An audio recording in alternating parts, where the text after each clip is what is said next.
The story begins in the summer of 1908, when Howard Van Doren Shaw and his wife Frances took their daughters, Evelyn and Sylvia, ages 15 and 11, on their first family trip to Europe. We know they sailed on a ship called the Cedric, and the trip featured stops in England, Paris, Venice, Siena, and Rome.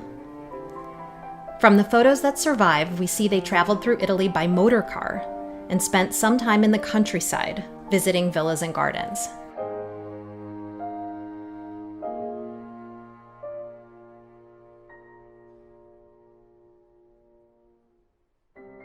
At some point, they must have learned about the 17th century Villa Gori, with its mysterious gardens, located just outside the medieval town of Siena, and decided to visit it.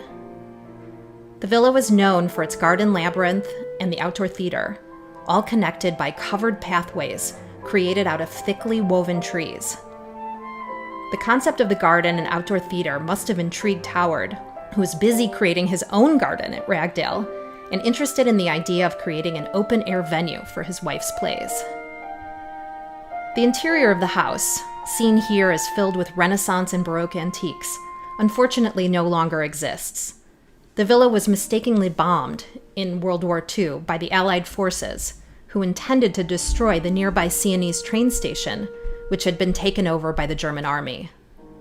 The facade of the villa, and luckily the garden, weren't damaged in the bombing, and the rest of the house was later rebuilt. The exterior of the villa has two great tunnels. One is perpendicular to the facade and leads to a circular labyrinth made of boxwood, and the other, almost 400 feet long, extends out from the side of the villa and culminates in an egg-shaped theater made of trees and hedges. The tunnels were made from holm oaks, masterfully pruned and trained to interweave into an overhead archway, creating a dark, cool space on a hot summer day. The long walk out to the theater would have provided an intimate and liminal space for 17th century audiences to enter into the other world of the theatrical performance. From the middle of the tunnel, the open space of the theater is seen as a dazzling light at the end.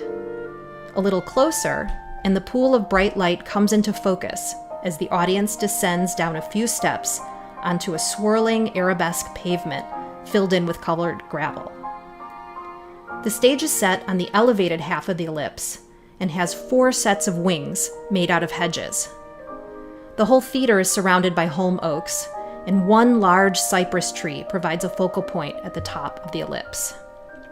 I imagine that Howard must have been enraptured by the transformative space of Villa Gori's outdoor theater.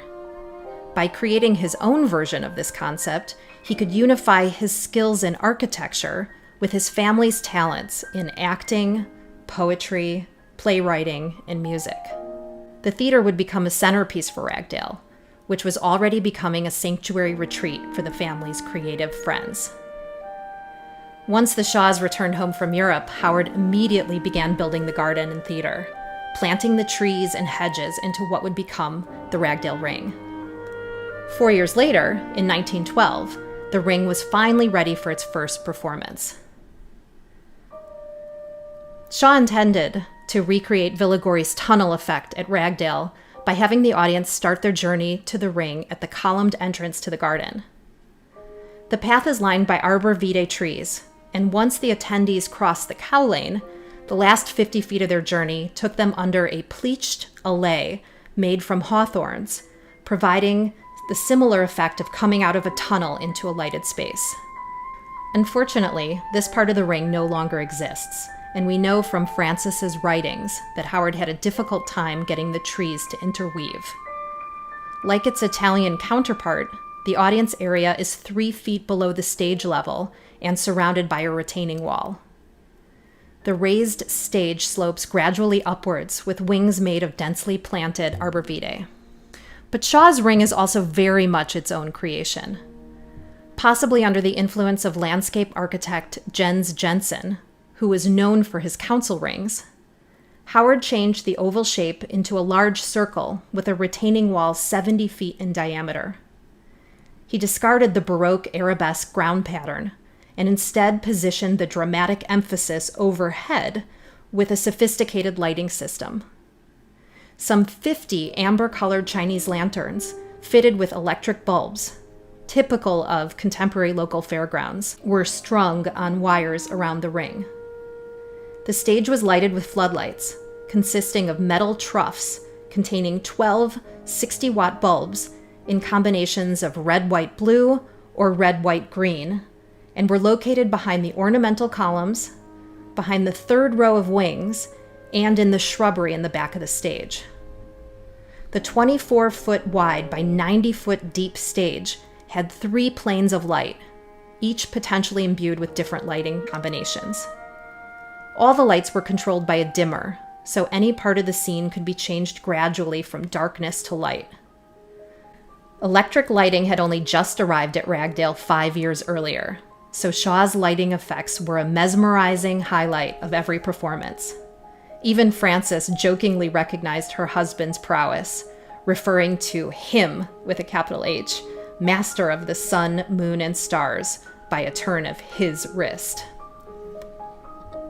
The ring's secluded, intimate space offered a magical alternate reality for the lucky audience members. The ring held many successful events, some even with audiences of up to 300 people. Frances was the playwright, convincing her children and friends to participate, and her plays had titles like In the Pasha's Garden and The Heir of Manville Grange. Poets Carl Sandburg and Vachel Lindsay were friends of the Shaws and are said to have attended plays at the Ragdale Ring. Harriet Monroe, a friend of Frances Shaw and founding editor of Poetry magazine, is said to have brought William Butler Yeats to a Ring performance when he visited her in Chicago.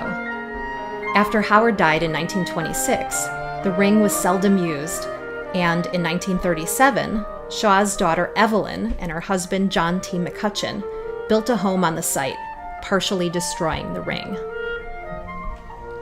After a long hiatus, in 2013, executive director Jeffrey Mewson launched an international competition to reinterpret Shaw's Ring as a temporary experimental environment. This annual competition provides artists, architects, and designers with the unique opportunity to devise and construct a performance venue and gathering place on the historic Ragdale campus. Each summer, the Ring is filled once again with world-class performers who entertain their audiences with music, storytelling, puppetry, dance, and more. The evenings are filled with warmth and a sense of community. As Frances Shaw once said, "The only villain in our performances is the weather." Hopefully, this year, there will be no villains.